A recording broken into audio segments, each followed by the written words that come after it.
Hey everybody, welcome to the Interstate Music Podcast. I'm Jeff Peterson. I'm the one that you always tune in and hear. I've got that raspy, sexy voice lately. I'm trying to kick it. But you know what? I feel like I lost my voice last night even more when you came in to do a sound check, which was the most insane sound check we've ever had. Because usually it's a sound check, it takes a little while, do this, do that, and then all of a sudden it turned into like my own private show, and I was sitting there going crazy, and I lost my voice again. So it's all these guys' fault. This is Card Reader, all right? We got Tom, we got Matt, we got Mark, and super excited to have them part of the show because they are the 2021 Interstate Music Awards champions. We made it. Artists of the year. Yes. They're the shit. Round of applause. And I don't mean they're shit. I mean they're the shit. That's like the shit. So it really comes down to as we got a chance to meet you through that whole audition. I guess the audition. It seems like so grade school though for the play, But you submitted. We looked at your stuff, put it out to the vote, and it was crazy how many people fell in love with who you guys were, followed your story, loved the song "Mental Scars." I mean, to the point where we really loved the song "Mental Scars" in this office and did a video. It was so cool. It was so cool. It was awesome. I came into work. We had all the Card Reader T-shirts. They showed up the day before. I come in on a Friday, and I'm like, we should do a music video. Yeah. And everybody's like, let's put on the shirts. I'm like, okay, let's put on the shirts. What should we do it? How should we do it? Who's doing what? So all of a sudden, we banged it out in an afternoon. Cody bangs out this amazing edited version of this video. And I think it's clear that Casey doesn't know how to play the bass, but he tried real hard. He looks good doing it though. Yeah. That's what matters. So number one, thank you for coming. Thank you for coming all the way out to Wisconsin from Long Island. Oh yeah. and being part of the Interstate Music family now. So thank you for having us. Yeah. What does this feel like for you guys? I mean, this isn't normal probably to fly to Wisconsin to play a gig. Yeah, I mean it's been a pretty surreal experience, wouldn't you say? Yeah, I mean it's definitely been like everything that you would hope like this. It's everything that you would hope something like this happens. When you're underground, you're starting up. You're kind of just doing it. I think it's important because for us and for where we've been since we started, this is like a dream come true where you're doing music because you love it. You love it so much that you just won't give up what you're trying to do. Yeah. And that was what Card Reader was about from day one. And to see it come here, to be here today, talking with you, Jeff. Hey.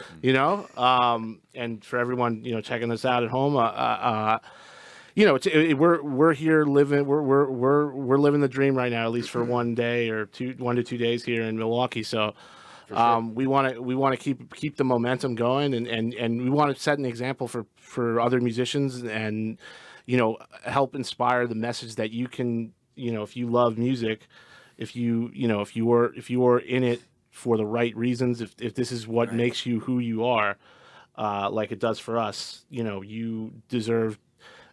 You're going to deserve the opportunities that come your way, and just stick it out because good things can happen, and that's what we're trying to show people here. Amen. Matt, you've been doing this whole music thing. You all have. I mean, but you've been doing it in a whole bunch of different ways. I mean, you've been in bands, you play, but you're also doing like shows and the audio visual side of stuff. Yep. What is it? It's a hard industry. It's crazy.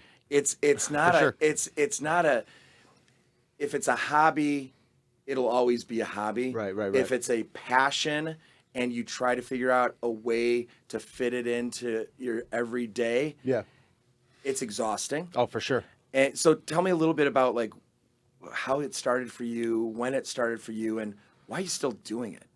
I've been doing it forever. I mean, when I was like in second grade, I was bugging my mom to play the piano. I don't remember that conversation, but she goes, "You wouldn't leave me alone about it." But I mean, when I was in high school, I knew like right from the get-go from like listening to like MTV and seeing bands like Newfound Glory, Good Charlotte, stuff like that. I was like, oh, I gotta learn how to play guitar. Piano's not cool. And that's kind of where the journey began for me. I went from being somebody who wanted to like be a pro hockey player to, oh no, I'm gonna be a rock star. And it just, everything snowballed from there. I was always in part of a band. I was always hanging out with people who were playing music. And, through that and cultivating all those relationships, moved. Does it ever feel like it would have been easier to be a professional hockey player at this stage? I mean, I have all my teeth.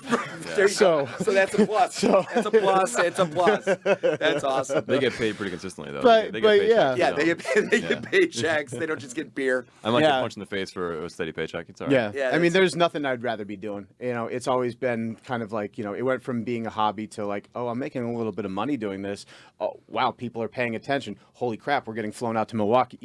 Yeah. I think the biggest thing to, to keep in mind is to just never stop. Yeah. Absolutely. Yeah.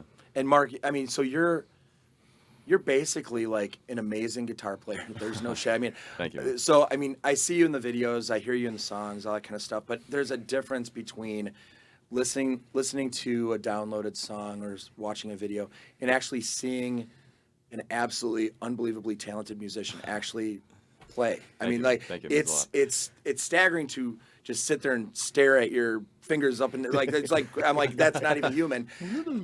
How long have you been playing the guitar? Was that like your first instrument that you started? Because do you also teach guitar lessons? I do. I teach drums also. So like, Right, yeah, that's- most people don't know that. No, that makes no sense. So I started playing drums. Musicians, honestly, I'm so shocked all the time because even Chase is out there. All of a sudden I hear a trumpet playing, and That was it's him? Chase literally the plays drummer, every the drummer's single- like literally in the our warehouse where everybody loads in playing a trumpet, and I'm like, who's playing the trumpet? Because I know nobody in this building plays the fucking trumpet. So how did you end up being to where you are to the point where you can teach? Because there's a difference in playing well enough to be in a band, and I don't know, no disrespect if you're not a teacher, but a whole different level of that, that skill and the precise aspect of playing. So I mean, how did you get from that to this? Well, I started playing drums, I think, in school in like 4th grade. I was always listening to music. Like my brother, he's like 10 years older, so he would always show me stuff and like just get me hip to stuff. And then I started playing drums in school when they have you pick an instrument. Like I guess it was 4th grade, 8 years old. And a few months later, I think my neighbor showed us like Stevie Ray Vaughan or something like that, and like him and I were just like, all right, we're gonna play guitar. And That's awesome. it just And honestly, drums suck to load in and out. they do. I'm so So, glad I it's mean, not my yeah, main it's- instrument. yeah, Oh for man. Yeah, definitely glad it's not my main instrument. But I've always played drums since then, like in school, and then I did guitar outside of school and in school, and then went to college for guitar for jazz performance, and So where do you go to school for something like that? I mean, and what is that educational path? I mean, are you taking history? history of music. Yeah. Yeah. I'm learning more I mean, about I took the other kind of history, and I don't know anything anyway, so it doesn't matter. So, I mean, you're way ahead of me. Yeah, well, in New York, like it's a unique place, man. Like you have conservatories, and like the best musicians in the world are your professors. It's like the people that are legends that you're listening to, and that like your friends listen to. So like it was really intense, and I went to a state school, but it was still a conservatory. Yeah. So it was intense and like very serious. And At any point when you were going through that level of education in music, did you ever start to lose the passion of playing because the education and the knowledge of like reading the music, hitting this, doing that, and it got so overly structured for you? 1,000%. For me, at least. Yeah. I guess I wasn't quite aware of how to like balance those mindsets. Yep. I think I was just so caught up in doing it well in school and like doing it right, and it was hard to balance like the fun and the enjoyment of it with like the academia of it. And I still have a hard time with that now. Like I'll catch myself like thinking too much or analyzing, but it's from like an obsession standpoint. Like you want to understand it more, Sure. you want to do it more. I'm that way with pizza. Yeah. Honestly, from New York, being from New York, so are we. I'm that way with pizza as well. Yes. So definitely, yeah, and it doesn't happen with everyone, I don't think, Right, but no. for me, for sure, and it was ingrained for so long before I realized that it was happening. Yeah. It was hard to balance like the school life or the school mindset with the outside of school mindset, like playing in a band and having fun, and like that was the biggest thing, is trying to balance having fun and remembering at the end of the day, like you did it because you enjoyed it to have fun. What was your first guitar? It was a Fender Mexican Strat. And you still have it. I do. Nice. Do you still play it? I do. Yeah, I like it's a Frankenstrat, so I like put it in pickups in it and stuff. Me and, too. It can play metal, it can do jazz and blues and stuff. So you started with guitar? Piano. Okay. I piano. played drums too, but not teaching drums. I got really good at the marimba actually in grade school. My first guitar was a Squire Strat. My mom got it for me. Thanks, There you Mom. go. And you Shout out, still Mom. and you do still have it? I do. I put a hot rail in the bridge, That's so what I did. it rips now. It's got stickers all over it. I'm going Love to give it that. to my kids one day. Love that. Yeah. All right, Tom. So, All right. how long have you been doing? Want me to do this for I mean, you, bud? You got it. We'll pass it around. In getting hopefully people aren't just like listening to this; they're seeing it. Yeah, pass it around. yeah, I'm in a podcast studio with a bunch of musicians. I mean, they're thinking things, talking about pizza and passing things around. So, Tom, I've gotten to know you quite well through this entire process of going for the awards, winning it, and then just following you. You are such a driven individual. You are so purposeful in what you do, so caring in the way that you do it, and an unbelievably talented musician. Where did that come from? Like, when did that start? Because that just didn't start with Card Reader. Or fuck, I might be wrong. Maybe it did. Yeah, he wasn't too nice from the other bands. I just want to say thanks for those kind words because I didn't even write them down. That's actually for you What's to that piece of paper then? Yeah. I think for you to describe me that way is, and I just when you're all right, so it's a feeling, right? Yeah. So it was a feeling that when I was young, I was at a concert and it just hit me, and What was the concert? Do you remember? I was watching a band called Story of the Year, Okay. and Great band. Great band. one of the things. My first concert was Huey Lewis and the News. That's cool. Nice. That's Love them. amazing. Love them. Hip to And my beat favorite square. song is Jesse's Girl. Ooh, That's Yeah. killer. Yeah. here we go. Mine was So- Ringo. I saw Ringo. so- Starr We're going to for play sure. that tonight. Yeah, Dr. Noah, Dr. Look Noah out for Drake that from one. General Yeah. Hospital. Yeah. Watch General Hospital with my mom all the time. So the vibe of it. It's just it's really the feeling that you get when you're playing music and you know that you love what you're doing, and the important thing about it is that I think what people should understand about me when it comes to music is that it is a part of who I am, and like it's even hard for me to really have this conversation because it's like talking about everything that you're made of.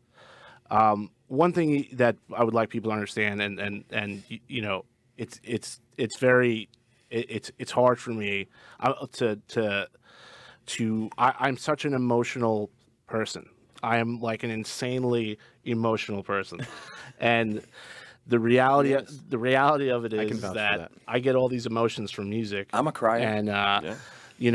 it's Real men it's, cry. and just to hear you describe me that way, it's like, it makes me feel like I'm doing what I should be doing, and You should be doing this.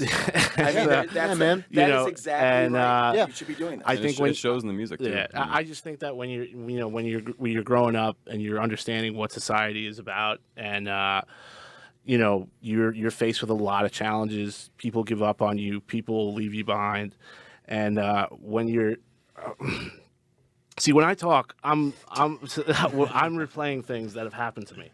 So I apologize if I get a little I choke up a little bit because it is real for me. It is all real, and it's not. There are times where I kind of wish the emotions in my music weren't so real, but they are absolutely 100% real. That's your moneymaker, though. Yep. That's why I it's think good. that's why you see me doing this, and I think that's why, that's why I'm so grateful to be in this situation because there's so many artists just like me that are just hoping and dreaming because they have this history of just trying and trying and trying and trying again and failing and failing and failing and failing, and they. Oh, you getting choked? You get to a point where you just start wailing on yourself because the doubt. because The you- self-doubt, because the you've been you kind of go and you kind of. But what I want people to understand is that, and learn from the success that comes my way, especially in the future. If I'm blessed with more success, then moving forward, then the message that I want to send is that remember every single time you fail. Remember every single time somebody gives up on you. Remember every single reason. License plate. Why? Make and Remember model the license car. plate so you can track people down there. No, but remember every single moment that you put into this, because if you just don't quit, if you just don't say no, like if you just keep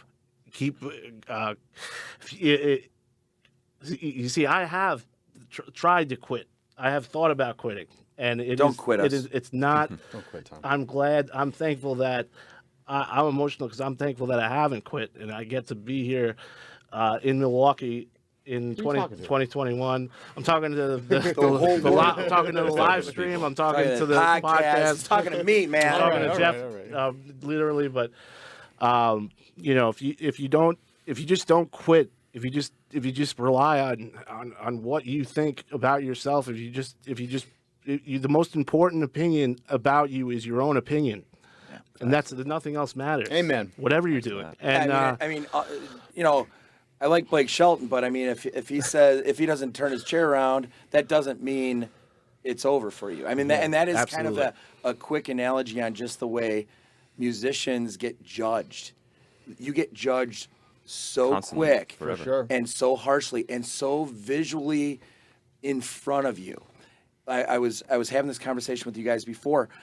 I used to own a bar. I used to have only original bands come through, and I used to manage bands. And we'd go to different cities, and there's not going to be a draw. Yeah. There's not going to be more than 7 people in the room, and you walk in there and you're going to play it the same way if there's 7 or if there's 700. Yeah. And that has to come from inside.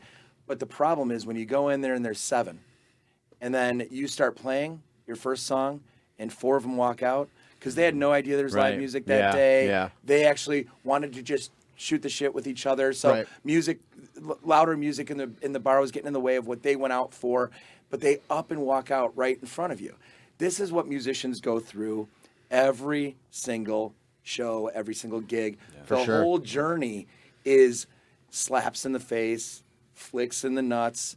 I mean, Right. kicks in the shin, For all sure. of it. And it really it's hard to do what you guys do. And it's hard to judge one band over another. Everybody tries to judge Michael Jordan, is he the GOAT, or is LeBron the GOAT, or Right. Tom Brady, or whatever, all this kind of stuff. When it comes to music, original music, what are you judging it against? Yeah. I mean, you shouldn't. There's musicianship. Are they good at their craft? Mm-hmm. But other than that, like you're saying, Tom, I mean, your words, your lyrics, your songs, they're you. They're whoever was part of that. They're whoever co-wrote it or was part of why you're writing that song. That's not going to match up to somebody else's song. So I think as listeners of music, as people that care about music every day, because music's in everybody's life every day. Yeah. What if it wasn't?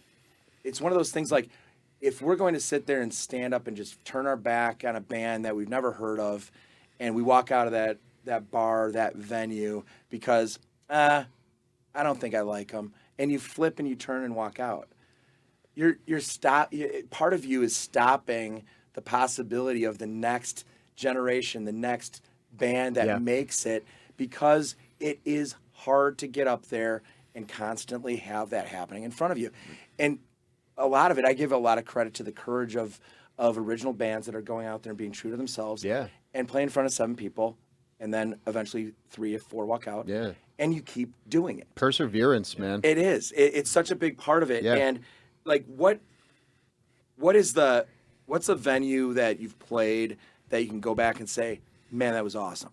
Like, what's a gig, whether it was Card Reader, whoever it was, like, what was it where it was like, yeah, this is why I'm doing it? And how many out of 100 gigs did you actually have that feeling?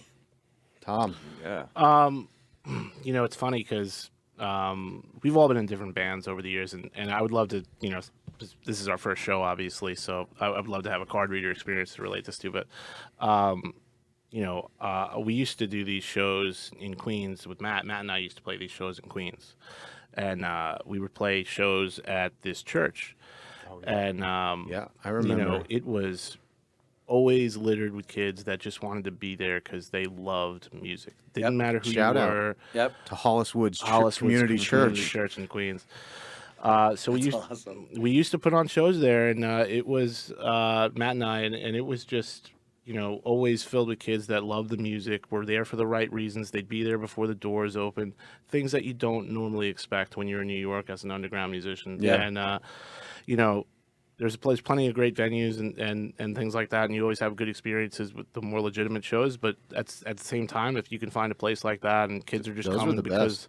and you know, they would go wild for your songs, even if they didn't know it. Yep. They'd show you that they're ready to have a good time and embrace you, and at least show you that you're making their night fun. Yeah. And that's what it's about. Tom and myself you know. both played in different bands years back, but we were always in touch with each other. Right. And a big thing that we would do is we would make sure, all right, we're both bringing like 50 CDs. Maybe we'll sell a couple. Yeah. But everybody on the way out that night goes home with a CD. We just give them out. Yep. And you should see the kids' faces. It was Christmas. Yep. And to see those kids act that way, it reminded me of, like, you know, when you were a kid and that band like gave you one for free and you went, holy shit. Right. Like, that was the coolest experience of my Yep. life. And to see that, like, you pushing that back on other kids, like, some of those kids we know now just from following them on social media, they started bands from watching love us. that. And that shit is what it's all about. That's It the is. craziest thing. Yeah, I mean, like, for me, like, I think I was on tour, and I think my old band played in like Montreal, and people like came in and like knew the words to the songs, Yeah. and like they came up to us like before we even played, and were like, hey, like I know who you are, like, and that was just mind blowing. It was like insane. We were in another country, and like Right? somebody was like, yeah, I know who you are, I know what you do, and like I know all the words to your songs, and like they all went nuts. Like Montreal was like one of the craziest shows we played, and then I think like we played in Texas, and somebody like flew from California to Texas to come see us because we weren't going that far out west. And then, yeah, he came to like two shows in a row. That is honestly, that's the shit that matters. I mean, it was mind-blowing. It legit is.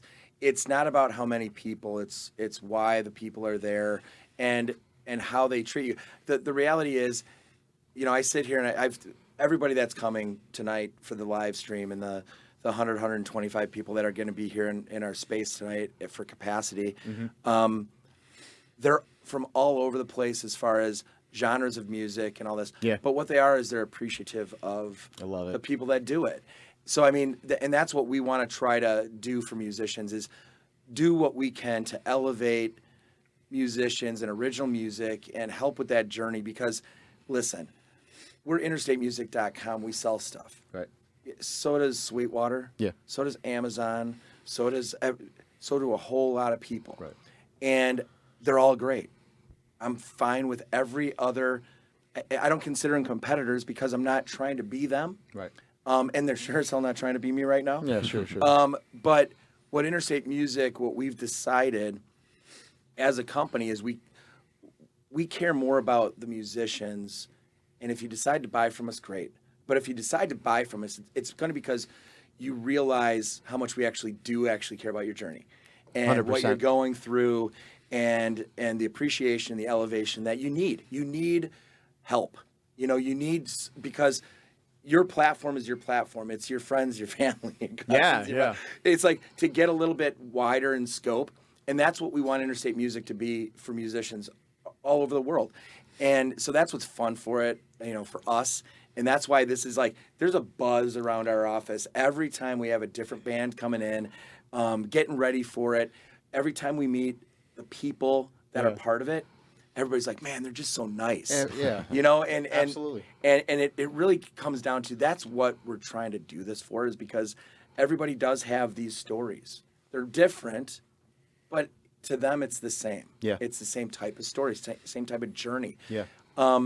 Do you think social media and the way music is being produced now is easier or harder when you're trying to make it? Easier. That's a great question. I easier. don't know. So you say it is easier. With social media to be successful? Yeah. 100%, because it's all in your hands. You're not waiting for a label. You're not relying on them. It's what you put into it. I'm not saying it's like completely like, cut and dry, but I think if you weigh them out, I think it's revolutionized the whole system, and you can be your own boss. To that point, so I've got a couple things on that. Sure. I agree, and then quickly, I'm like, but is it? Because there's so much clutter. It's oversaturated. It's oversaturated. Sure. How do you get somebody to know you exist without paying to get people to see it? And how much money do you have to pay more than somebody else I think does? the key for that is, I think if your content speaks for itself, if it's good enough that everyone's going to share it by word of mouth. That's what it is. It comes down to investing in your craft, but also in the video content side of life and pushing it out there, because it doesn't have to go viral for it to catch on. It has to be good enough that somebody watches it, shares it once, goes back and watches it again, then downloads the song. And that's, I think, where the easy part comes. It's just how many musicians are digital marketing gurus? Most of us aren't. And that's the thing in school, to go back to the college thing for music, they're doing it more now, but like that's something that they didn't really teach us. Like, they teach you how to play and how to hone your craft, but they don't teach you how to hone it in the business sense and how to go out there and like be a person. It's not one of the things I learned from my old band and being on tour is like, it's not about the hour that you're on stage when you're on tour. It's about like the 23 hours that you're not on stage and how easy you are to be around, and what you do, and I mean, that was a big thing for me. I went to school for recording engineering, and I mean, a lot of people that I met in the industry kind of didn't take me seriously because I went to college for it. They were like, yo, we just got out and did it. And I was like, yeah, but I'm here tonight on a Monday, just watching you work. But yeah, to what you were saying, like taking some time, the time that you're not on stage. Like I did a lot of that for a long time, and I got more experience from being on the job, obviously, than I did from being in school. But yeah. I wish in a lot of ways, I have friends who like, instead of going to college, they just toured in bands like for all around for decades. But every experience makes you who you are. Of course, and I think that they don't replace each other, but I think there's something that you get. Like, you don't need a degree to be successful in music. Like, you don't need a degree to be successful in anything. Exactly. 100%. And you know that as an entrepreneur. It's it's the same idea. There are plenty of people who are entrepreneurs who never went to school. They dropped out of high school and they crush it. And I think like in this, especially with the social media age, like you're saying, I think it's a mindset. Like being an entrepreneur, the same thing. It's all about your mindset, and because that's what controls what you do and how you feel about yourself. And you're not putting the power in anything external. You're not putting the power in anybody else or in the industry or anything else. Like it's it's all about you, and it's a mindset to learn. And they don't teach us that in school a lot of times. So Tom, you're that guy for Card Reader, as far as like trying to get the social out there, creating content. I mean, it's a pain in the ass. It's hard. It's not easy. I just kind of my mindset with our social media is as I'm social mediating right now. Master. My mindset with Card Reader social media is that that we don't go dark. Like we just keep things flowing forward. We keep something going. We're updating. I don't like the idea of posting just to have a post, but if keeping a consistent social media flow encourages me or motivates me to do even more than what I'm doing for the band, then that will help the band be successful down the road. And it's that engagement. And I think it's funny because you talk about it's not being taught, and it's not finance. How to actually like balance the checkbook, kind of do your own taxes. I still don't know how to do that. All that kind of stuff. Now it's kind of taught in school and all that kind of stuff. But the reality is, so many people go out there, and it's why like millionaire athletes like go bankrupt. It's not the only reason, but it's part of the reason. But it's some of those things, and part of what I've been doing more of, and I never took the time to build my own personal brand. Right. And everybody's like, oh, you should be a public speaker. You should go out and do this. You've got so many stories. You've got so much experience and knowledge, and you're this, that, all this nice things. They say nice things. But it's like, but I don't have time. I've got these companies. I'm focused on this. I've got a bunch of people on my team I'm responsible for that I have to make sure that we're functioning as a company, because they've got to have a career. I want them to have something for the next 30 years. Yeah. And so I've always kind of put myself like as an afterthought. Like I've got this Fueling the Tank podcast that I'm going to launch, but I've had the stickers, the T-shirts, the website for 2 years, and I'm 45 feet away from a podcast studio and still haven't done a podcast. And I've got all these people that I've had for guests for my nonprofit, but I've never done it and spun around for myself. Yeah. And I think it's difficult to create content without the engagement. I started doing videos on LinkedIn, and all of a sudden now I've got all these people that are saying, love what you put out there. Wow, super inspiring. I love that. Oh my gosh, I never thought about it that way. Yeah. That engagement is what keeps us alive. Yeah, absolutely. And I think the other side of this is keep putting out content not just about the music, about the journey, about who you are. Get those people to engage. And if you're following a band, engage. Let them know what you like. Let them know what you're thinking. Go out there and do it. Because that's going to be the next level of where you go personally to keep the energy, to keep things alive. That's what makes people care. It is. And don't fill us full of shit. Yeah. Don't stroke our egos in social media. Just engage the way you feel like you want to engage. Don't be an asshole. Right. But that kind of thing. But I mean, I think it's difficult in that way when it comes to social media. It gets so cluttered. Right. Yeah. When people see a post of like a band and it's just, hey, check out my new single, like how many people old. You don't get new listeners and new followers from By begging that. for a download and begging for a But listen. you put out a post like Tom does where he's going, this is what my mental state was while I was writing this. You immediately go, you want to know, Right. okay, hey, I'm interested in what you're talking about, and I know you're not selling me something. That's Right. the difference. I think it's between that. important with Card Reader, and that this is something I literally made posts about a couple days ago. Yeah. Just it's I want people to like I've been in bands before where I was trying to promote what I thought would be what people wanted out of an artist or out of what you would expect a successful band to be. Here, get rid of this water bottle. Can I have it back? So, Checkmate. for with Card Reader moving forward, like I don't want people to know the band based on what like photos or like a photo of us on stage. I want people to get to know all of us as people.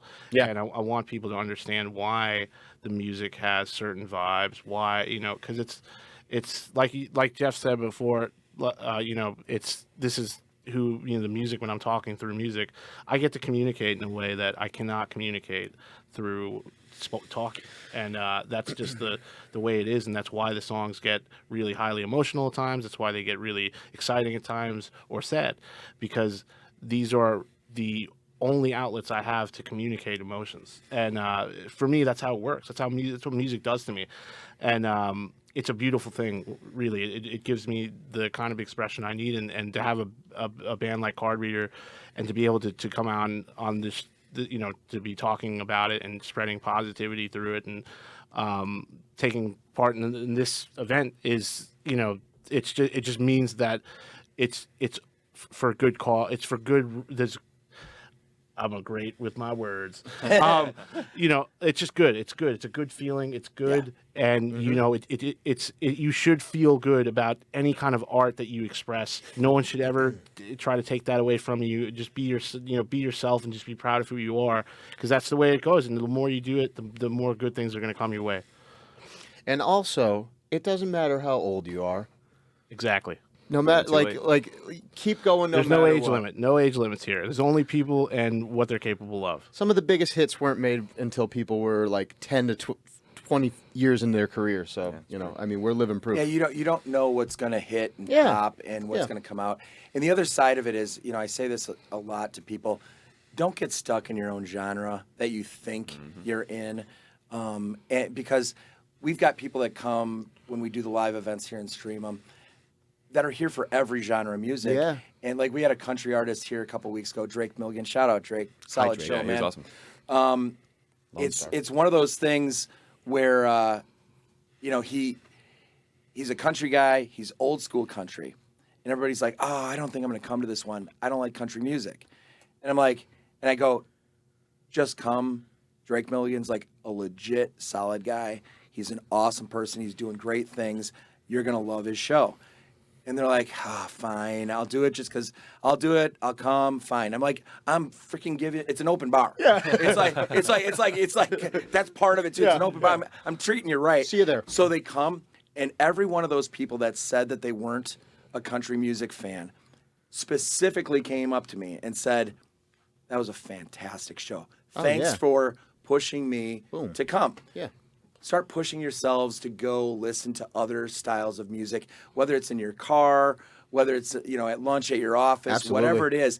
Just give music a try across the board. You're not going to love it all, but don't stop because this one band was too heavy. Like, if you don't like Metallica, don't tell me you don't like frickin' metal. Yeah. It's like that doesn't mean you don't like metal. It's like you didn't like the half a song you gave a chance to that you were listening to from at that Metallica. particular time. You might have liked it the day before. Yeah, exactly. It's what mood are you in? All of it. Yeah. Right. It's emotional. I've gotten some of like the greatest inspiration for songs I've written listening to stuff completely out of the genre. Yes. Oh, that's like, my. I mean that's been like I can attribute some of the greatest songs in my opinion that I've written. I mean the numbers don't necessarily show that, but listening to a country song, listening to a Motown song, listening to an R&B song, and then picking up a guitar, and still writing something that's me in my band or your band, and then going, oh shit, this one's really cool because I did that thing that I heard, and I kind of took inspiration from the way he sang that part. If you look at just ourselves in any career,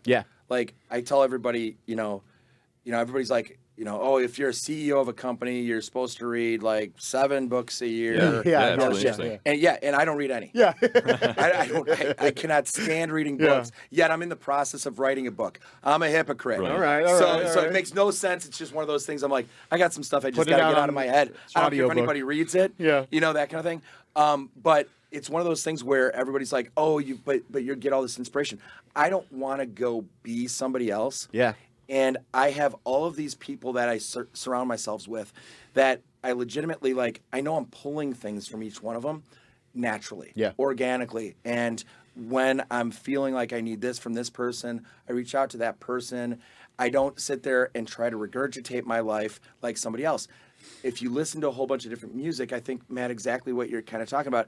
If something hits you, it becomes you, and it changes maybe the next stage of artist that you are, or at least for an album or a song or a moment.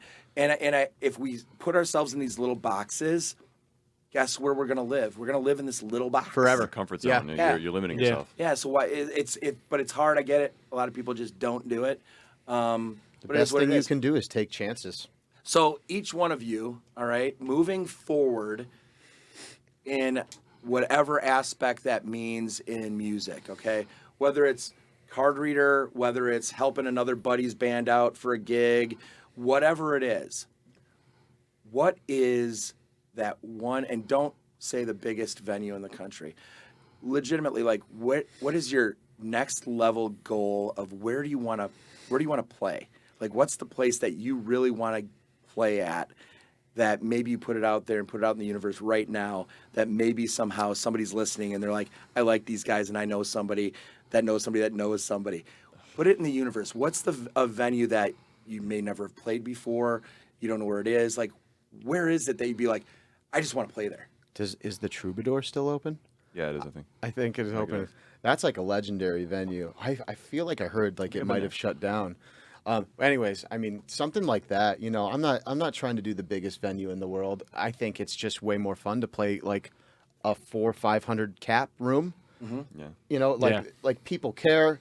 You can smell everybody on the stage, That's awesome. like you can smell good or bad. Yeah. Good or bad. You can smell the rock and roll in the air. Yep. I mean, still smells like a frat house. Yeah, as cool as it is to know bands that are on that arena tour level.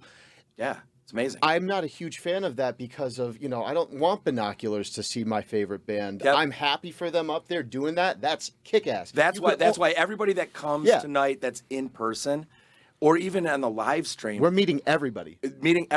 And this is when you want to catch a band. Yeah. This is that moment. We're on the ground floor right now. The ground floor, state. and this is where it's at. Why wouldn't you want to be part of that? Absolutely. It's so Troubadour for you or like venues. Yeah. I mean, I was trying to think of venues like outside of the U.S., like somewhere in the world. But I think if Japan. it's hard, Yeah. it's hard I want to to play well, Japan. I'm gonna be Sure. big in Japan. It's hard to not say. I think like Red Rocks would be super. Yeah, way to go. I would, yeah. That's Yeah. always Watching been the sunset while you play your last song. Oh, That'd make but me cry. You a might little end bit. up being the opener at 10 a.m. It's more like it. It's right out. fine. I'll be selling the concessions that day. Right. How about you? I want to play Riot Fest. Oh. And the reason why Chicago. I want Card Reader on Riot Fest next year. That's Well, a legitimate goal. He's not giving as much warm fuzzy. Red Rocks. It's just like vibe. I have a I serious, want. I, Riot Fest, I have Chicago. well, I have more of a serious tone about it just because it's a real goal of mine, and I want to be the band from Interstate. I want Card Reader to be the band from Interstate that breaks into Riot Fest. Love that. And plays and represents this opportunity, as well as accomplishing my own dreams, because I've always as a kid always wanted to play Warped Tour. It never That's so cool, man. It never came my way. Well, like 2 nights later, you're playing Red Rocks. Yeah. On a private jet from Interstate Music. right. As soon as we get to the point that we can have a private jet. And we'll share the jet with Drake. It's fine. That's right. Milligan, pack your bags, buddy. I think if we got to nowadays, I've just always loved the outdoor music festival vibe, and I've always wanted to walk out in front of a crowd at a music festival, and like it's always been a dream of mine. So, and that's the one that's the big music festival that's nearby this area, and Love it. Well, I will tell you right now, just by saying that, we've got this little itty bitty music festival here in Wisconsin and Milwaukee called Summerfest. Which is the largest, Nice. the largest in the world. Yep.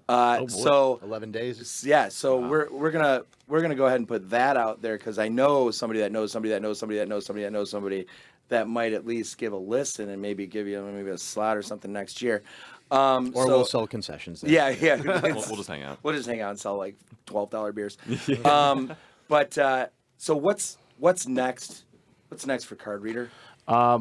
what's next for Card Reader? Basically, we're not racing to play every show right now because for my philosophy and it normally what happens, we are a team. I usually introduce a philosophy as far as like at least what we're going to be doing scheduling wise, but basically what my philosophy for the future is. First we have to play our hometown, which is going to be on Friday, November 19th, Amityville Music Hall. We're playing with some phenomenal bands that we're excited to share the stage with, and that we believe have every band on that bill. I'll just listen for it. Roderick Music, and there's Quiet Like a Thief, Premium Heart, and a band called Without Really Trying. Wow, you remembered all of them. And yeah, I remember, of course. I think and including ourselves, we're all bands with bright futures, and for Card Readers more specifically, we're trying to get on the road. Yeah. There's right now. There's also a whole record done. Yeah, we have a whole about that. we have a whole next follow-up record. More songs than we have more music than we've actually released. Already recorded and ready to put And I out love next that year. you're taking us on that journey on social. Yeah. Showing us when you're in the Sure. studio. Of course. Keep sharing like little clips and snippets Yeah. from that stuff. Shout man. out to our friend Nick Brzez. Nick Brzez, he works at a studio called the Gradwell House. Yeah, so also plays in a band called Man Overboard and another band called Casa Loma. He's been our producer, our recording engineer on our latest record, literally our drummer. And he has been a pivotal part in creating the sound and the next level of where we're going with our sound because it's all evolving. Who's the guy that did the Mental Scars video for you? Sean Ageman. Shout out to the shout out homie. to Washed him. the Up homie. Media. Sean Ageman. Yeah. Sean Ageman. Sean I Ageman. love- Washed Up Media. and- Sean Ageman. And how did Mental Scars? That song? I love that song. Thanks, dude. I mean, I love that song. That's the song. We love that That's the song. song you submitted for the Interstate Music Awards, and it's funny because we all watched it. We all watched it in the conference room. I've got a team of people that kind of went through everything, got it to the point where it went out to the voting and all that kind of stuff. Man, I always look at things and I'm like, how the hell are they topping that? And that's like a self pressure for bands too. But For sure. But I mean, dude, that song is just grabs. I love that tune. Well, it's funny with Metal Scars because, I rewrote the chorus like 40 times. And I was like, well, if I rewrote it 40 times, it's going to be bad at the end. And, Badass. usually like it's great when things come easy to you when you're writing, but like for that song, it was the instrumentals. When I first put it together, it was like, okay, it was like it's supposed to be like a quick song to start REP. I wanted to make like a fast, fun song, and it just turned into what we now know as our closing song and our most streamed song, and most people will probably hear that song. It's important to me because the song's got such a positive message. It's a more emotional song than you might realize. Like it tells it, and if you could just watch, you can just watch the video and understand that what, even doing the video and singing it, like it tells a story of redemption and hope. And I love it. You know what was cool? Just when we were in the studio, I didn't even have the vocals on that song before. Like while I was tracking bass. I was working on the bass to the drum track and to the guitar track, and I knew that Tom was in the other room singing it with Nick. And the moment that I got to like come into the room and hear what was being sung, I literally was like, holy shit, this is awesome. I looked at Tommy through the glass and I was like, baby, we got it. Seriously, it was that song for me. And what's cool for me is like during this whole process of trying to give people a chance to win something, to be a part of something that's different than maybe what they're doing. Yeah. This isn't a local talent contest. It's a national, we get all kinds of submittals and people putting all kinds of music out. Really good stuff. You were up against unbelievably talented. Yeah, seriously. Yeah. Really, really good stuff. I told Tom I knew we weren't going to win. Yeah. After I watched those videos, I said maybe we were get hoping third. for third. Maybe. Yeah, no, it is so cool to go through this process, this first time for Interstate Music, and you're sitting here in a podcast and you're playing tonight. I went through a freaking unbelievable sound check entire show last night. It's very fun. And just getting to know you guys has been amazing, to the point that, I'm very, very proud and excited to have Card Reader as a band, and each individual as part of the ambassador program for Interstate Music. Super excited. Which basically means, hey, no strings attached. Go be successful. I don't want a share of anything. I just want to grab on and go on this journey, and I want to share that journey with you guys, and I want you to keep sharing so we can keep elevating and letting people know what you guys are up to. It's just a cool program that we came up with just off the cuff in a meeting, saying, what's the next step to helping musicians that aren't there yet, that anybody really knows they're there yet? With the large manufacturers, you're not getting a free guitar, you're not getting a new piece of equipment to try out, all this kind of stuff from the manufacturers, because they can't do it for everybody. Right. So we are that liaison, we're that connection for up-and-coming artists, up-and-coming bands that are trying to get there, that we truly believe in. Now, I'm going to believe in way more than 5 to 7 a year, but at this point, that's what we're going to limit it to. Sure. I hope years in the future it's 40. Yeah. But we want to be that connectivity to you guys and the manufacturers. Let people know you exist. Get you that gear. Get you swagged up, and have you just be part of the Interstate Music family moving forward. Not just because you're here playing, not just because you won an award, for 2021, but 2024. It's all this. I want it to keep going, because at some point, whenever it is, you guys are gonna be like not like having time to respond to my texts. I'm going. I will always text you back. Yeah, we'll get back. Especially when I need somewhere to sleep. It's gonna be okay if it's like 2 weeks later. I get it. I know what I'm in for. But I can't thank you guys enough. Thank you for being as real as you are, as cool as you are, as fun as you are, and honestly caring as much about your music as you are about the people that might be listening to it or might hear it at some point. You've never, at any conversation I've ever had with you, you've never said, man, we just want to hit, we want to be rock stars. Yeah. Like you've never given that implication whatsoever. It's always about being true to yourself, and it's always been about somebody's going to listen to it, and somebody's going to need to listen to it and want to listen to it, and that's why we're doing what we're doing, and that's why this is so cool for me. And thanks for being on the show. Thanks for being part of the Interstate Music family. Thank you. You guys are seriously for awesome. This is the coolest family that we could be a part of. Absolutely. Thanksgiving's going to be awesome. On a professional level, That's so cool. Yeah, no, it's crazy to we had no idea what to expect. I mean, they had met you, on video chat and stuff like that before, but to expect to be treated with such hospitality, I think, and like such selflessness, you just don't, especially in the music industry, you don't see that a lot. Milwaukee rocks. Yeah, and Milwaukee does rock. We love Milwaukee. Rocks. And to just fly halfway across the country and not know what you're going to expect and be treated like this is mind blowing. This is the kind of thing that I think for musicians, like, how often are we ever treated like this? We want to be, if somebody ever asks you, like, what venue do you want to play? You say you already played it. You went to Interstate Music. We said that you played last for night. your family. We're not going to be 1,000, 2,000, 20,000 venue, but we want it to be an experience that you'll never forget because we do care. We want our green room. We want the people of Interstate Music are going to embrace you throughout the journey. They're always going to be there. They're always going to comment. They're always going to engage. And I'm not telling them to do that, but I see all my team on your social liking, commenting, this and that. It's because it's true, it's real, and that's why they work for Interstate Music, because we hire people, and we love helping other people, experience their dreams and give it a shot, man.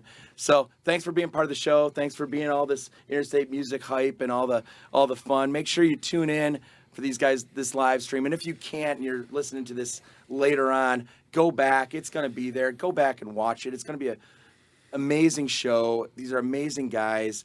Listen to them, share it, help them, smash that like button, and make a dream come true, even if it's just getting them to that outdoor festival or maybe playing Red Rocks. Or, no big hey, playing the Troubadour right before it gets knocked down, maybe. I don't know.